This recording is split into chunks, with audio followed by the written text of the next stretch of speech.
Welcome to Love's Tender Flame, Tales of Romance. I'm Mordell, and here is Chapter 11 of The Harvester by Gene Stratton Porter. Demonstrated Courtship. When the harvester saw the girl coming toward the woods, he spread the rug, opened and placed the table and chair, laid out the color box, and another containing the last Luna. "Did the green one come out?" she asked, touching the box lightly. "It did," said the harvester proudly, as if he were responsible for the performance. "It is an omen.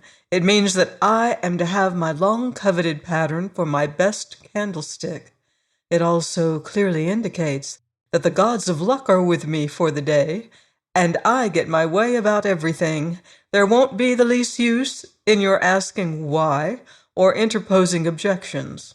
This is my clean sweep. I shall be fearfully dictatorial, and you must submit because the fates have pointed out that they favor me today, and if you go contrary to their decrees, you will have a bad time."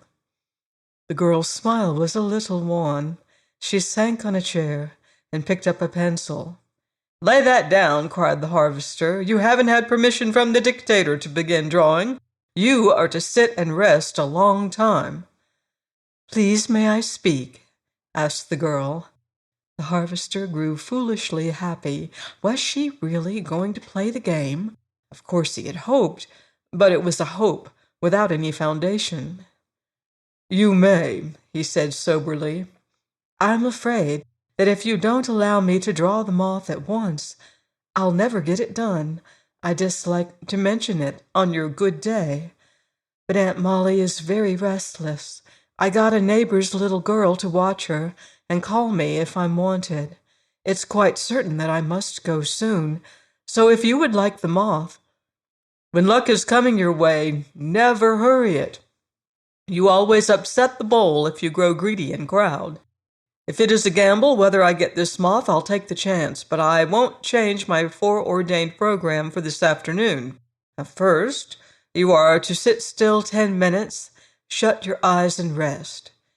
I can't sing, but I can whistle, and I'm going to entertain you so you won't feel alone. Ready now?" The girl leaned her elbows on the table, closed her eyes, and pressed her slender white hands over them. "Please don't call the birds," she said. "I can't rest if you do. It was so exciting trying to see all of them and guess what they were saying." "No," said the harvester gently. "This 10 minutes is for relaxation, you know. You ease every muscle. Sink limply on your chair, lean on the table, let go all over, and don't think. Just listen to me. I assure you it's going to be perfectly lovely."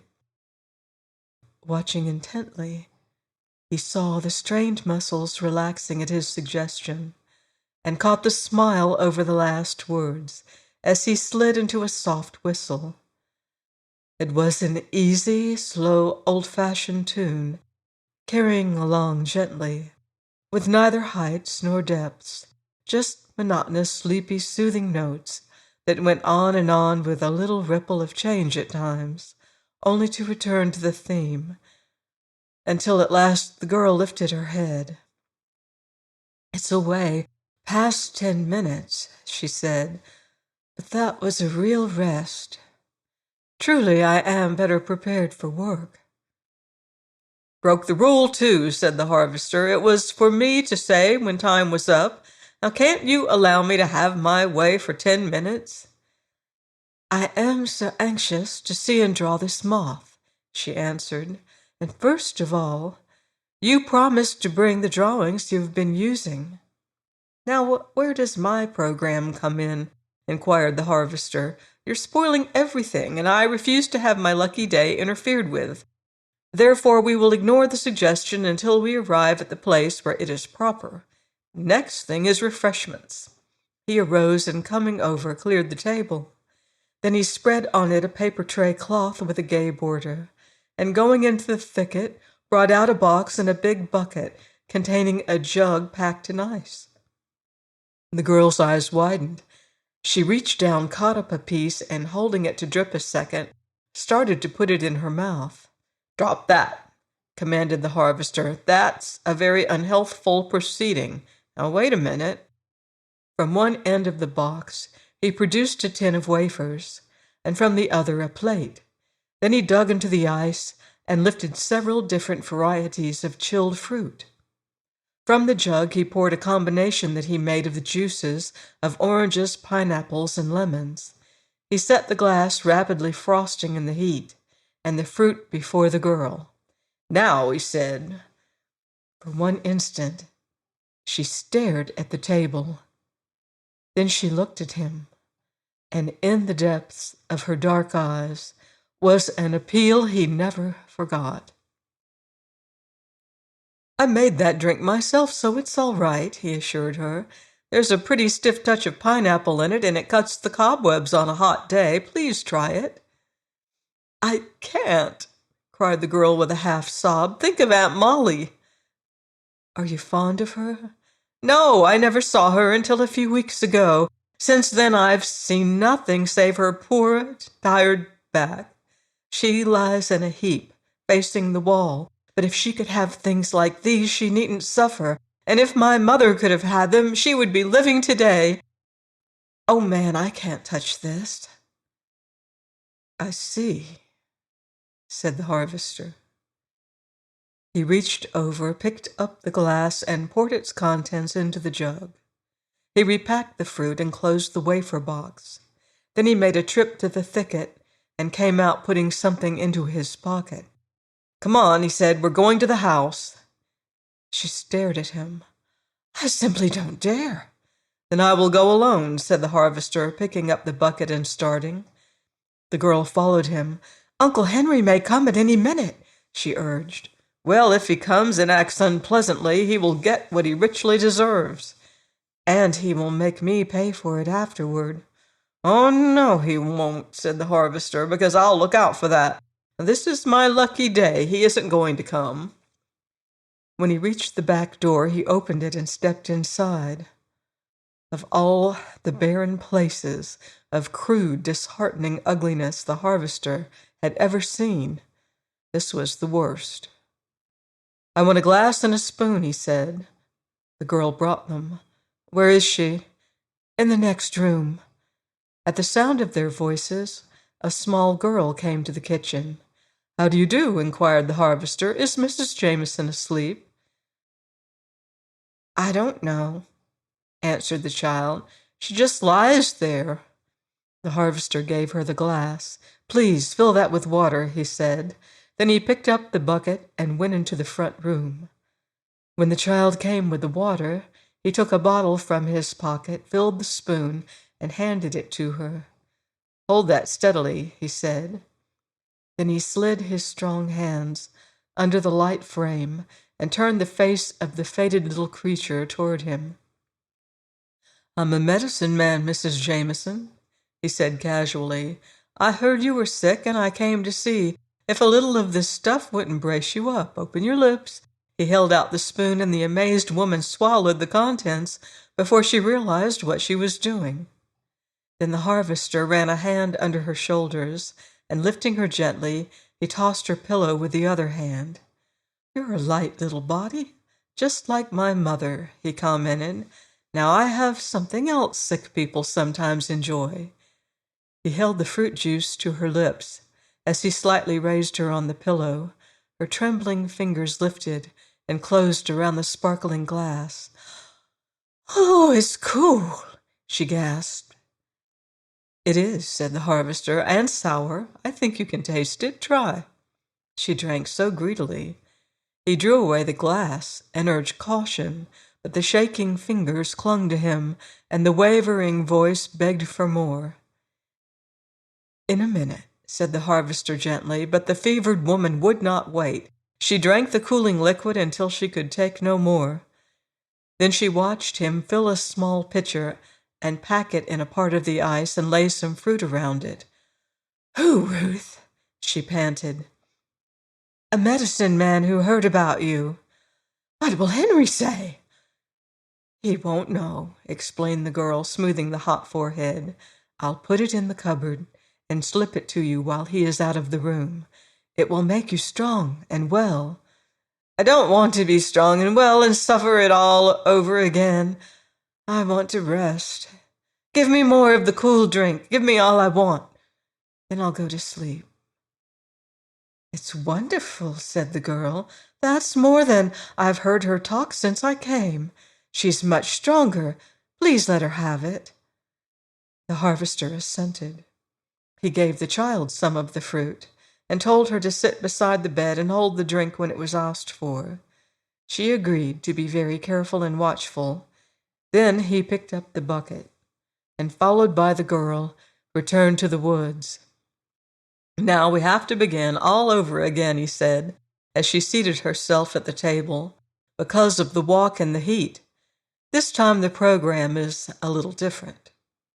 He replaced the wafer box and opened it, refilled the glass, and heaped the cold fruit. "Your aunt is going to have a refreshing sleep now," he said, "and your mind can be free about her for an hour or two. I'm very sure your mother would not want you deprived of anything because she missed it. So you're to enjoy this if you care for it. At least try a sample." The girl lifted the glass to her lips with a trembling hand. "I'm like Aunt Molly," she said. "I wish I could drink all I could swallow and then lie down and go to sleep forever. I suppose this is what they have in heaven." "No, it's what they drink all over the earth at present, but I have a conceit of my own brand. Some of it is too strong of one fruit or of the other, and all too sweet for health. This is compounded scientifically, and it's just right. If you're not accustomed to cold drinks, go slowly." "You can't scare me," said the girl. "I'm going to drink all I want." There was a note of excitement in the harvester's laugh. "You must have some, too." "After a while," he said. "I was thirsty when I made it, so I don't care for any more now. Now try the fruit and those wafers. Of course, they're not homemade. They're the best I could do at a bakery. Take time enough to eat slowly. I'm going to tell you a tale while you lunch, and it's about a medicine man named David Langston. It's a very peculiar story, but it's quite true. This man lives in the woods east of Onabasha, accompanied by his dog, horse, cow, and chickens, and a forest full of birds, flowers, and matchless trees. He has lived there in this manner for 6 long years. And every spring he and his dog have a seance and agree whether he shall go on gathering medicinal herbs and trying his hand at making medicine, or go to the city and live as other men. Always the dog chooses to remain in the woods. Then every spring, on the day the first bluebird comes, the dog also decides whether the man shall go on alone or find a mate and bring her home for company. Each year the dog regularly has decided that they live as always.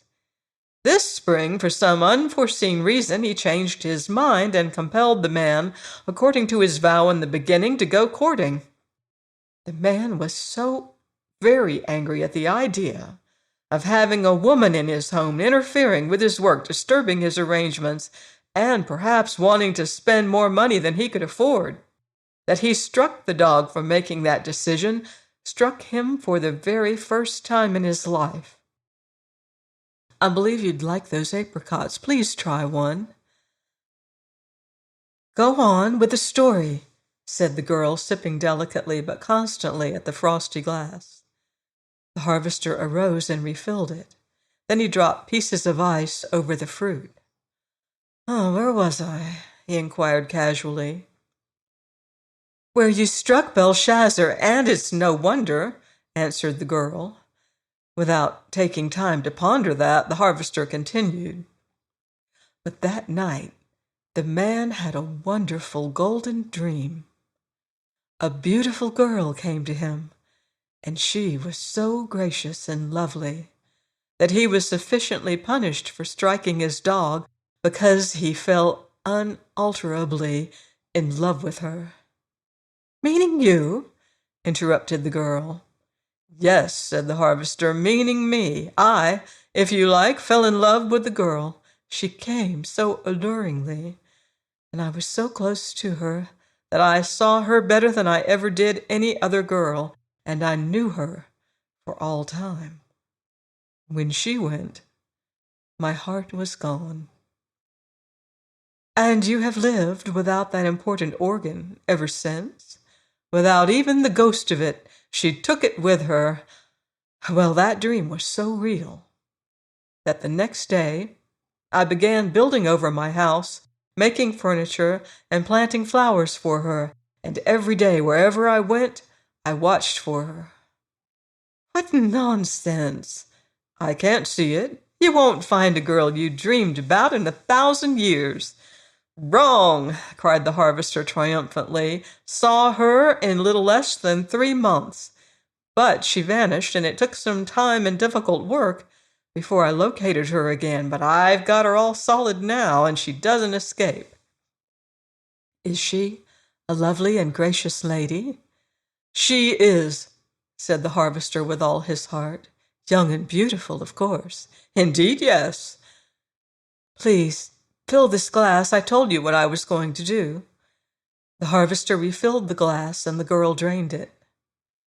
Now won't you set aside these things and allow me to go to work? She asked. My call may come any minute, and I'll never forgive myself if I waste time and don't draw your moth pattern for you. It's against my principles to hurry, and besides, my story isn't finished. It is, said the girl. She is young and lovely, gentle and a lady, and you have her all solid, and she can't escape, and that's the end, of course. But if I were you, I wouldn't have her until I gave her a chance to get away and saw whether she would if she could.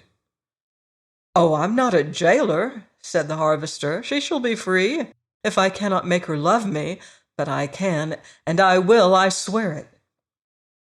You are not truly in earnest. I am in deadly earnest. Honestly, you dreamed about a girl and found the very one? Most certainly I did. Why, it sounds like the wildest romancing. It is the veriest reality. Well, I hope you win her, and that she will be everything you desire.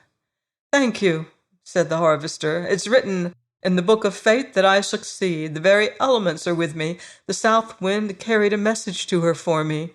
I'm going to marry her, but you could make it much easier for me if you would. I? What could I do? Cried the girl. You could cease being afraid of me. You could learn to trust me. You could try to like me, if you see anything likable about me.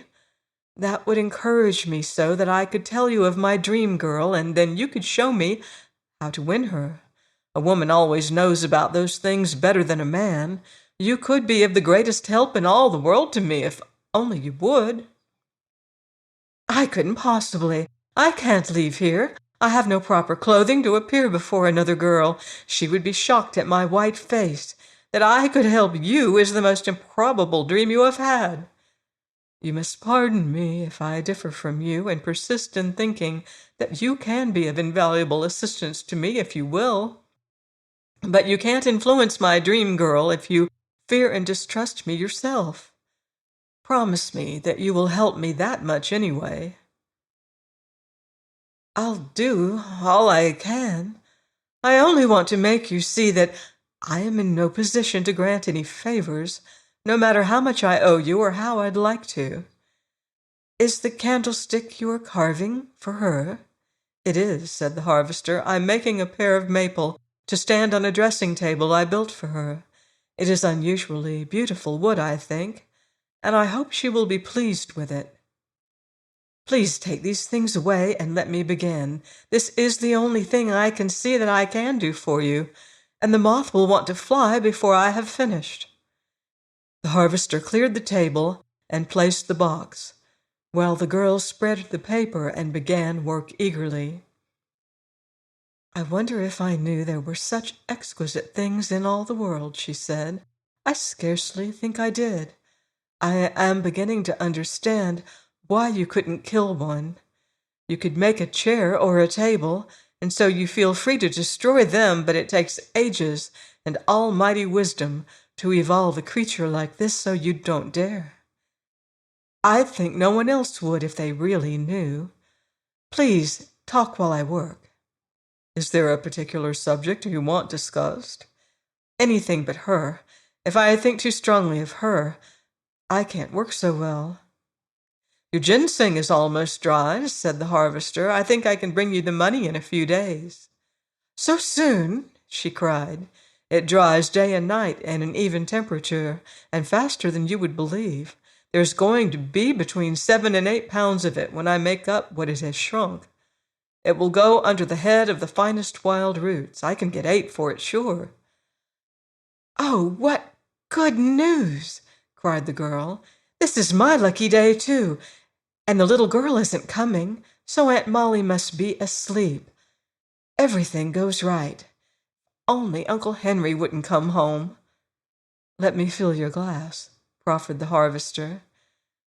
Just halfway, and set it where I can see it, said the girl. She worked with swift strokes, and there was a hint of color in her face as she looked at him. I hope you won't think I'm greedy, she said, but truly, that's the first thing I've had that I could taste in I can't remember when. I'll bring a barrel tomorrow, offered the harvester, and a big piece of ice wrapped in coffee sacking. You mustn't think of such a thing. Ice is expensive, and so are fruits. Ice costs me the time required to saw and pack it at my home. I almost live on the fruit I raise. I confess to a fondness for this drink. I have no other personal expenses unless you count in books, and a very few clothes, such as I'm wearing, so I can surely afford all the fruit juice I want. For yourself, yes. Also for a couple of women, or I'm a mighty poor attempt at a man, said the harvester. Now this is my day, so you are not to talk, because it won't do any good. Things go my way. Please see what you think of this, she said. The harvester arose and bent over her. That will do finely, he answered. You can stop. I don't require all those little details for carving. I just want a good outline. It is finished. Now see here. He drew some folded papers from his pocket and laid them before her. Those are what I have been working from, he said. The girl took them and studied each carefully. If those are worth $5 to you, she said gently, why then I needn't hesitate to take as much for mine. They are superior. I should say so, laughed the harvester as he took up the drawing and laid down the money. If you would make it half that much, I'd feel better about it, she said. How could I? Asked the harvester. Your fingers are well trained and extremely skillful. Because someone has not been paying you enough for your work is no reason why I should keep it up. From now on, you must have what others get, as soon as you can arrange for work. I want to tell you about some designs I have studied out from different things, show you the plants and insects, and have you make some samples. I'll send them to proper places and see what experts say about the ideas in drawing. Work in the woods is healthful, with proper precautions. It is easy compared with the exactions of being bound to sewing or embroidering in the confinement of a room. It's vividly interesting in the search for new subjects, changes of material, and differing harmonious combinations. It's truly artistic, and it brings the prices high-grade stuff always does. Almost you give me hope, said the girl. Almost, man. Almost. Since Mother died, I haven't thought or planned beyond paying for the medicine she took and the shelter she lies in. Oh, I didn't mean to say that. She buried her face in her hands. The harvester suffered until he scarcely knew how to bear it. Please finish, he begged. You hadn't planned beyond the debt, you were saying. The girl lifted her tired, strained face. Give me a little more of that delicious drink, she said. I'm ravenous for it. It puts new life in me. This and what you say bring a far-away, misty vision of a clean, bright, peaceful room somewhere, and work one could love and live on in comfort, enough to give a desire to finish life to its natural end. Oh, man, you make me hope in spite of myself. Praise God, from whom all blessings flow, quoted the harvester reverently. Now try one of these peaches. It's juicy and cold. Get that room right in focus in your brain and nurture the idea. Its walls shall be bright as sunshine, its floor creamy white, and it shall open into a little garden where only yellow flowers grow and birds shall sing, and first rays of sun that peep over the hills of morning shall fall through its windows across your bed, and you shall work only as you please after you've had months of play and rest.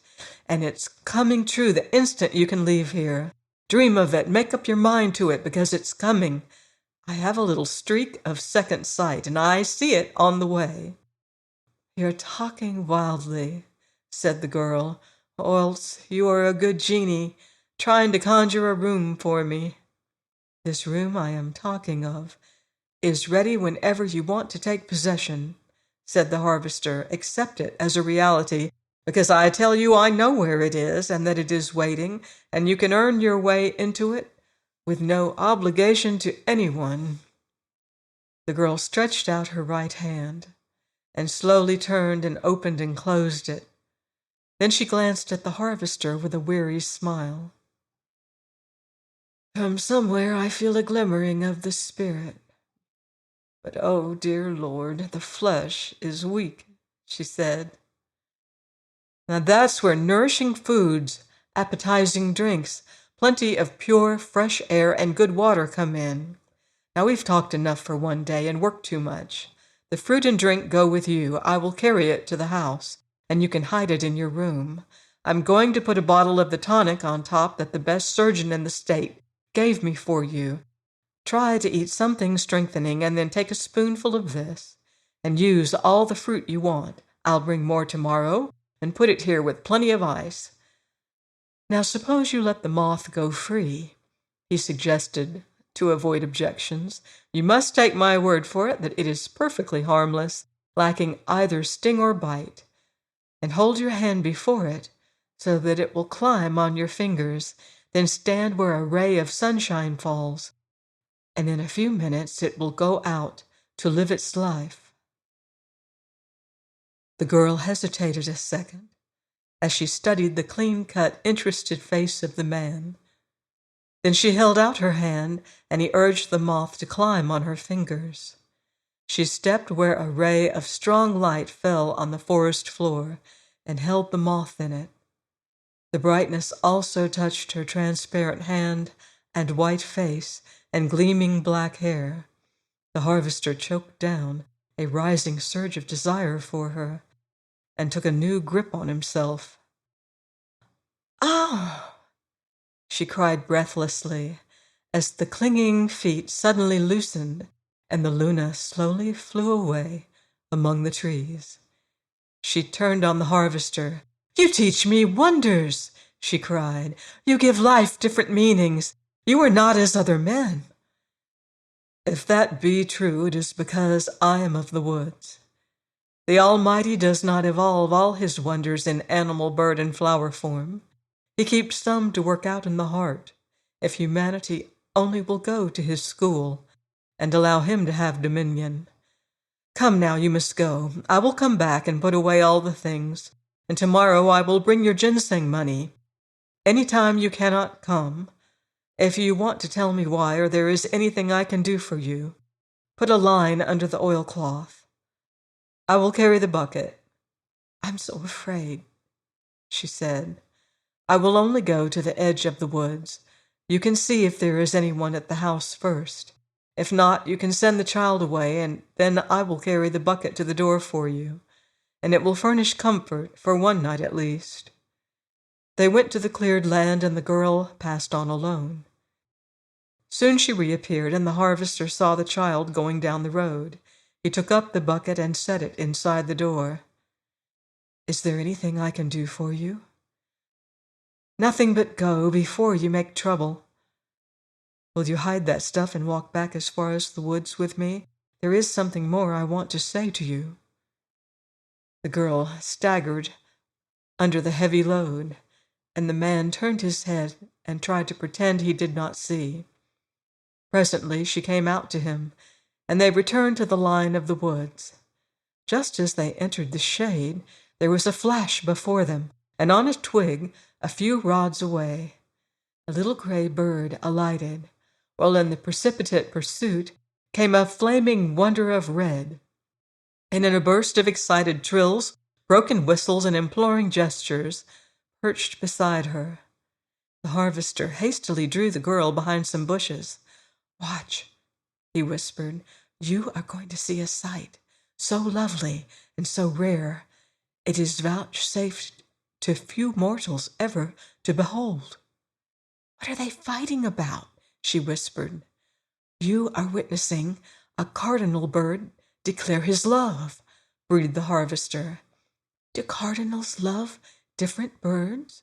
"No, the female is gray, because if she is colored the same as the trees and branches in her nest, she will have more chance to bring off her young in safety.